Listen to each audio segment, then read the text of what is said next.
My cousin Daniel invited me and a couple of friends to his family's cabin last summer. It was pretty deep in the woods, far from town, no cell service, no nearby neighbors, just forest and silence. One night we decided to light a bonfire behind the cabin.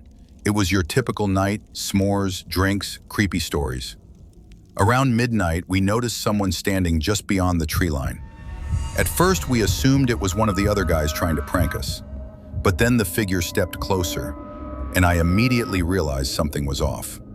Whoever it was, they weren't holding a flashlight, and their silhouette was completely still. No sway from breathing, no head movement, just frozen. We called out but got nothing back. The firelight barely reached their face, but I swear it looked wrong. Pale, like grayish skin stretched too tight over a skull. Then, one of our friends, Brandon, stood up and shouted, "Very funny. Now come back to the fire." Still nothing. Brandon grabbed a flashlight and started toward the figure. But when the light hit that spot, there was nothing there. Just trees. No footprints in the dirt, nothing. He ran back to us, clearly freaked out.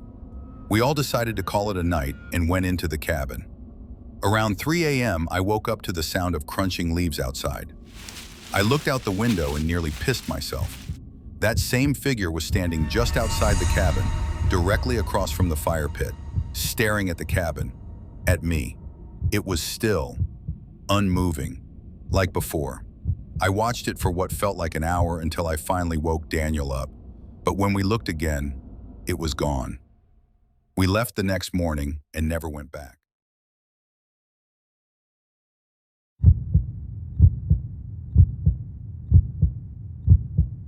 This happened when I was in high school. A group of us had this tradition every October. We'd go to this old abandoned campground outside town and tell ghost stories by the fire. Dumb, yeah, but it was our thing. One year we brought a Ouija board. I know, cliche. But we were all in that edgy phase, trying to outspook each other. We set it up near the fire and joked around, asking dumb questions like, who's gonna die first? But then someone asked, is anyone here with us? The planchette moved to YES. At first, we laughed it off. One of the girls thought it was her boyfriend messing around, but he swore up and down he wasn't touching it. Then, it spelled something out. Slowly. B-U-R-N. We paused. Someone said, okay, who's doing this? Everyone denied it. Suddenly, the fire cracked loudly, and a gust of wind blew into the flames, causing them to roar up almost twice their normal size. Sparks flew everywhere. One landed on Lisa's sleeve and actually burned through it. She screamed and fell back. We scattered, trying to stomp out the embers. Then, from somewhere behind the trees, we all heard it. Whispers. Dozens of them. Layered over each other like a crowd chanting in reverse. We turned off the speaker we had playing music. It wasn't that. I'll never forget how they sounded. Not words, just breathy, urgent murmurs, like something trying to speak but stuck behind glass. We packed up and left immediately. The drive back was dead silent. Later that week, I looked up the old campground and found a post from the 90s. A fire had destroyed part of the woods back then. Turns out a group of teens were caught in it. 3 of them didn't make it out. Guess where they were when it started? The exact spot we used for our bonfires.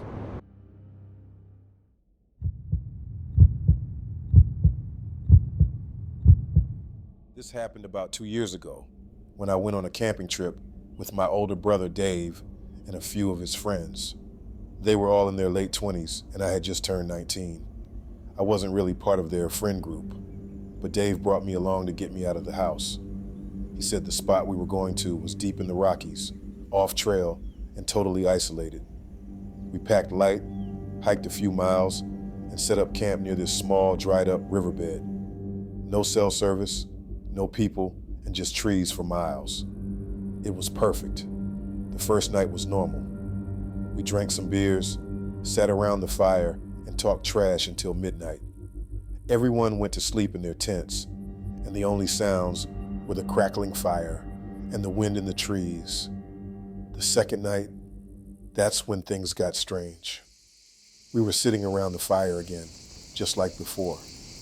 Dave suddenly stood up and said, "I'm gonna grab more wood before the fire dies. Be right back." He walked off into the woods with a flashlight, and the rest of us just kept talking. But he didn't come back. 5 minutes went by, then 10, 15. Eventually, I stood up and said, "Should we go check on him?" One of Dave's friends, Marcus, just laughed. "He's probably taking a piss or smoking. He'll be fine." But I wasn't so sure. Something felt weird. The woods had gone quiet, like unnaturally quiet. Then out of nowhere, we heard footsteps, heavy ones, crunching through leaves and twigs. They were slow and steady, like someone taking big, deliberate steps. Everyone froze. The footsteps got closer.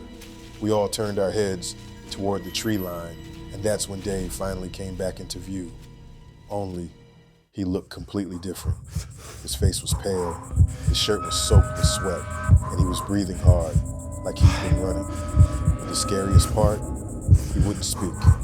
He just sat down by the fire and stared into the flames. After a minute, I asked, "Dude, are you okay?" No answer. I tried again. "Dave, what happened out there?" He finally whispered something, just loud enough for us to hear. "Don't look into the trees." We all kind of looked at each other, confused. I asked him what he meant, and he just shook his head. "If you see him, don't look at his face." That's when we heard the footsteps again. Only this time, they weren't coming from Dave's direction. They were coming from the opposite side of the campsite. Marcus stood up and aimed his flashlight toward the sound, but the light barely touched the edge of the trees. That's when we saw him. A man, tall, maybe 6'5", wearing what looked like an old park ranger uniform, but it was filthy, like it had been buried underground and dug up again. He stepped just into the firelight, and then we saw his face. He didn't have eyes. I don't mean they were missing. I mean there were no eye sockets, no wounds, just smooth, pale skin, stretched tight over where his eyes should have been. He didn't say a word, didn't move, didn't even breathe, as far as I could tell. He just stood there, facing us, like he knew exactly where we were, despite not having a face. I couldn't look away. I felt like if I did, something terrible would happen. But Dave, he grabbed my shoulder and whispered, "Don't look at him. Close your eyes. Don't let him in." I forced myself to look away, and as soon as I did, I heard the footsteps again. They slowly faded back into the forest, gone. Nobody spoke for a long time. Eventually, Dave broke the silence and said, "We're leaving. Right now." We didn't argue. We packed up everything we could in under 5 minutes, left the rest behind. Tents, firewood, even our cooler. The entire hike back, no one said a word. When we finally got back to the car, I asked Dave what happened out there. He looked me in the eyes and said, "I found an old clearing. Looked like it had been abandoned for decades. There were boots, rusted tools, pieces of ranger gear, all of it just lying there, like someone left in a hurry." He paused, then added, "And in the middle of it all, there was a man sitting on a tree stump, just sitting there, staring at me, smiling, with no eyes." We never went back to that part of the Rockies. To this day, Dave won't talk about it, but sometimes when I'm alone, I'll still hear those slow, heavy footsteps in the back of my mind.